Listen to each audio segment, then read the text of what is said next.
유방암의 개념과 치료. 안녕하십니까? 본 동영상은 유방암에 대한 전반적 사항을 설명드리기 위해 제작되었습니다. 이어지는 내용을 참고하셔서 질병에 대한 올바른 이해와 치료에 도움이 되시기 바랍니다. 유방암의 개념. 유방암의 정의와 분류. 유방은 모유를 생산하는 소엽과 생산된 모유를 실어 나르는 유관 등의 실질 조직과 실질 조직 사이를 채우고 있는 지방, 신경, 혈관, 림프관 등의 간질 조직으로 구성됩니다. 유방암이란 이러한 유방 조직에 발생한 암을 의미하는데 암세포의 침윤 여부에 따라 크게 상피내암과 침윤성 유방암으로 구분될 수 있습니다. 상피내암. 상피내암이란 유관 내에서 생긴 암이 유관 밖의 기저막을 통과하지 못한 상태를 의미하는데 이것은 유방암 영기에 해당하는 아주 초기 형태의 암입니다. 상피내암은 전체 유방암의 5에서 10% 정도를 차지하며 적절한 치료를 통해 거의 완치가 가능합니다. 한편 상피내암이 유두에만 생긴 것을 파제트병이라고 부르는데 파제트병은 습진 등 유두에 발생한 피부질환과 혼동될 수 있으므로 전문의의 진료를 통한 정확한 진단이 필요합니다. 침윤성 유방암. 침윤성 유방암이란 유관 내에서 생긴 암이 기저막을 통과한 상태를 의미하는데 전체 유방암의 대부분을 차지합니다. 한편 기저막을 통과한 암세포는 혈관이나 림프관을 따라 우리 몸의 다른 장소로 이동할 수 있는데 이처럼 암세포가 뼈, 폐, 간, 뇌 등 멀리 떨어진 장기로 이동하여 성장하는 것을 원격전이라고 부르며 원격 전이가 일어난 유방암을 전이성 유방암이라고 합니다. 유방암의 발병률. 유방암은 한국 여성에서 2위를 차지하는 암으로 한국에서는 매년 15,000여 명의 환자가 새로이 유방암으로 진단되고 있는데 이것은 평생 40명 중 1명의 여성이 유방암에 걸린다는 것을 의미합니다. 이러한 한국 여성의 유방암 발병률은 8명 중 1명이 유방암에 걸리는 미국 여성에 비해 상대적으로 낮은 수준이지만 불행히도 한국 여성의 유방암 발생과 이로 인한 사망은 해가 갈수록 증가하고 있습니다. 한국 여성의 유방암은 서양 여성과 달리 40대에서 50대에 가장 많이 나타나며 해가 갈수록 20대에서 30대 유방암의 발생 비율도 점점 늘어나고 있습니다. 하지만 다행히도 유방암을 조기에 발견하면 95% 이상 완치를 기대할 수 있기 때문에 유방암의 정확한 이해를 통한 조기 검진과 조기 진단이 매우 중요하다고 할 수 있습니다. 유방암의 원인.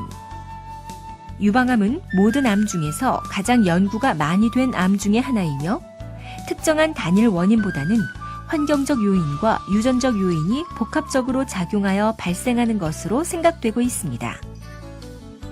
유방암의 발생 위험을 높이는 대표적 요인으로는 여성 호르몬에 대한 장기간의 노출이나 장기간의 피임약 복용, 고지방, 고칼로리의 서구화된 식이, 비만이나 젊은 나이에 과도한 음주, 출산을 하지 않거나 첫 임신이 늦은 경우 등이 알려져 있습니다. 한편 유방암은 유전적인 요인이 잘 밝혀진 암 중의 하나인데 특히 BRCA1 또는 BRCA2 유전자의 변이는 유방암의 발생 위험을 크게 높이는 것으로 알려져 있습니다. 그러므로 가족 중 유방암 환자가 2명 이상인 경우에는 반드시 전문의와 상의가 필요합니다. 유방암의 증상. 다른 대부분의 암과 마찬가지로 유방암 또한 크기가 작은 초기 단계에서는 특별한 이상 증상을 일으키지 않는 경우가 많습니다.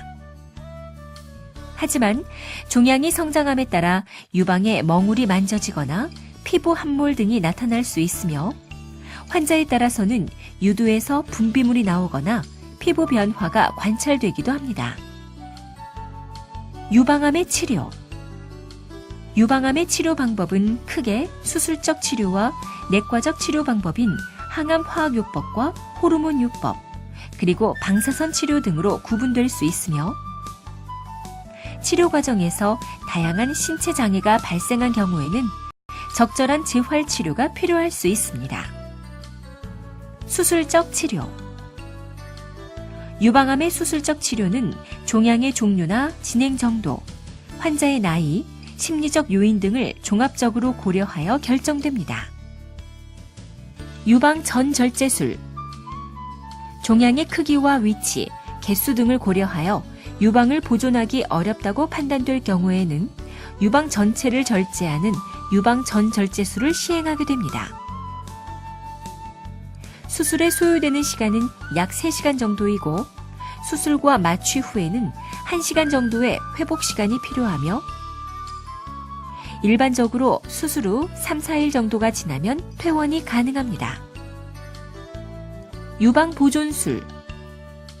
유방부분 절제술이라고도 불리는 유방보존술은 병변을 포함한 유방 조직을 일정한 안전거리를 두고 절제함으로써 유방을 보존하는 수술 방법입니다. 수술에 소요되는 시간은 약 1시간에서 1시간 반 정도이고 수술과 마취 후에는 1시간 정도의 회복 시간이 필요합니다. 유방보존술은 유방의 상당 부분을 보존할 수 있기 때문에 유방 전절제술에 비해 미용적 측면에서 매우 뛰어나며 수술 후 회복 기간도 상대적으로 짧아서 수술 당일이나 수술 후 하루 정도가 지나면 대부분 퇴원이 가능합니다.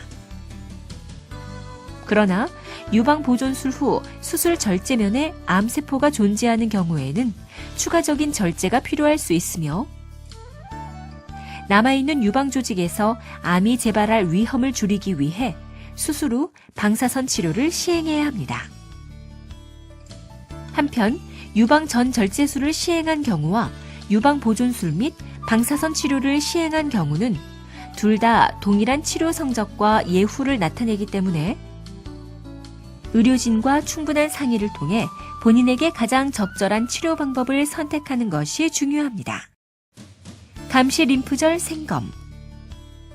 겨드랑이 림프절은 유방에서 흘러나오는 림프액이 모이는 장소로 겨드랑이 림프절에 대한 암 전이 여부는 수술 후 재발 위험과 예후를 판단하는 데 중요한 지표가 됩니다. 하지만 전이가 되지 않은 림프절을 절제하는 것은 암의 치료 성적에 도움이 되지 않을 뿐 아니라 림프액의 흐름이 차단되면서 조직 내에 림프액이 축적되고 그로 인해 환자의 팔이 붓는 림프 부종이 발생할 수 있습니다. 감시 림프절은 유방 조직에 발생한 암이 최초로 전이를 일으키는 림프절을 말하는데 감시 림프절 생검이란 먼저 감시 림프절을 확인하고 절제한 후 조직 검사를 시행하여 감시 림프절에 암 전이가 확인되면 겨드랑이 림프절을 절제하고 암 전이가 없는 것으로 확인되면 더 이상의 림프절 절제를 시행하지 않음으로써 불필요한 조직 절제를 최소화하는 방법입니다. 의료진은 수술 전날이나 수술 당일 유방의 피부에 소량의 동위원소나 염색약을 주사한 다음 수술실에서 방사능 검출기나 육안으로 감시 림프절을 확인한 후 해당 림프절을 채취하여 조직 검사를 의뢰하는데 검사 결과 감시 림프절에서 암 전이가 발견되면 겨드랑이 림프절을 모두 절제하고 그렇지 않은 경우에는 더 이상의 림프절 절제 없이 수술을 종료합니다. 한편 수술실에서 신속히 결과를 알기 위해 시행하는 조직 검사, 일명 동결 절편 검사는 수술 후 채취된 조직에 대해 정식으로 시행하는 조직 검사에 비해 정확도가 떨어지기 때문에 환자에 따라서는 최종 조직 검사 결과에서 암 전이가 확인될 수 있으며 이러한 경우에는 추가적인 수술을 통해 남아있는 겨드랑이 림프절을 절제해야 합니다. 유방복원수술. 유방복원수술은 성형외과적 수술을 통해 절제된 유방을 복원해주는 수술 방법으로 유방절제 환자의 심리적 스트레스를 줄여주고 외모에 대한 자신감을 회복할 수 있다는 장점이 있습니다. 유방복원 수술을 시행하는 방법에는 자신의 근육 및 피부를 이용하는 방법과 보형물을 이용하는 방법이 있는데 수술 전 성형외과 전문의와 상의를 통해 본인에게 적합한 수술 방법을 선택하게 됩니다. 내과적 치료.